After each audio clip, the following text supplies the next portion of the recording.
अगर मैं कहूँ प्रार्थना सिर्फ बिलीफ नहीं, न ही सिर्फ इमोशनल सहारा, बल्कि एक बायोलॉजिकल टेक्नोलॉजी है जो आपके ब्रेन, हार्ट और नर्वस सिस्टम पर सीधा काम करती है। तो क्या आप रुक के इसे सुनेंगे?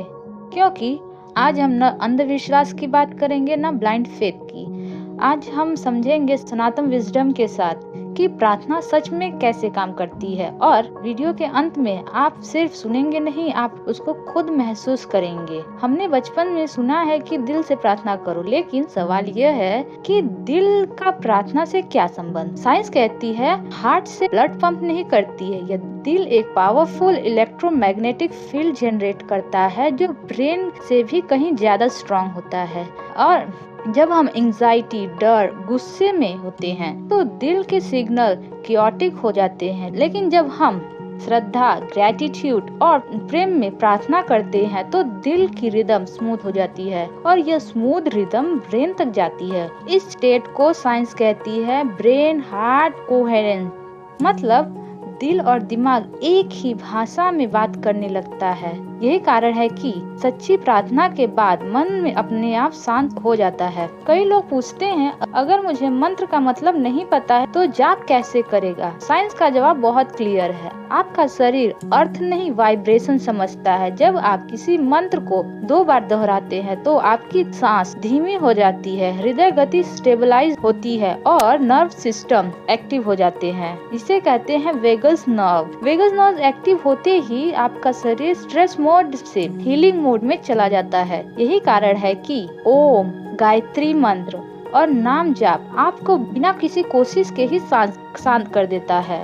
मंत्र नर्वस सिस्टम के लिए एक रीसेट बटन है। अब समझते हैं ब्रेन वेव क्या है। जब हम रोजमर्रा की चिंता में होते हैं उस समय हमारा ब्रेन बीटा स्टेट में होता है, लेकिन जब प्रार्थना गहरी होती ब्रेन शिफ्ट करता है अल्फा स्टेट में, और जब श्रद्धा, सरेंडर और रिदम जुड़ते हैं तो ब्रेन पहुंचता है थीटा स्टेट में। थीटा स्टेट वही जगह है जहाँ हीलिंग होती है, फियर डिसॉल्व होते हैं और सब कॉन्शियस रिप्रोग्राम होते हैं। यही कारण है कि सच्ची प्रार्थना के बाद लाइफ में क्लियरिटी होने लगती है। प्रार्थना मेडिटेशन नहीं होता है, लेकिन सही प्रार्थना आपको मेडिटेशन में भी गहरे ले जाती है। हमारे ऋषि मंत्र ऐसे नहीं बनाते हैं जैसे कविता लिखी जाती है। मंत्र बनाए जाते हैं टेक्नोलॉजी तरह।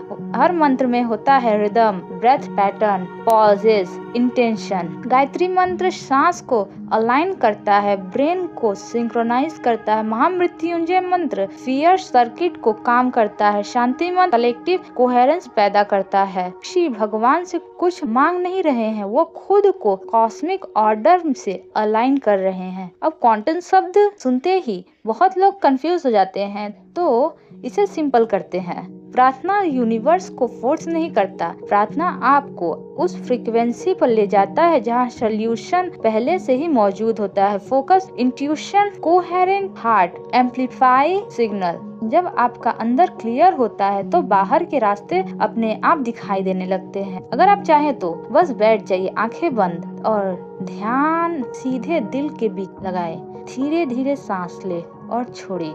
अब मन ही मन कहिए मैं सुरक्षित हूँ, मैं शांत हूँ। अब 3 बार धीरे धीरे जाप करें। ओम ओम ओम। कुछ मत सोचिए, बस महसूस कीजिए। अगर इस पल हल्कापन महसूस हुआ तो वो इमेजिनेशन नहीं था, वो प्लेबो नहीं था, वो आपका नर्व सिस्टम था जो फाइनली सेफ महसूस कर रहा था। यही है प्रार्थना का असली विज्ञान। अगर आपने आज कुछ महसूस किया तो कमेंट में लिखिए ओम। इस वीडियो को उस इंसान तक पहुंचाइए जिसका मन कभी शांत नहीं रहता है। धन्यवाद।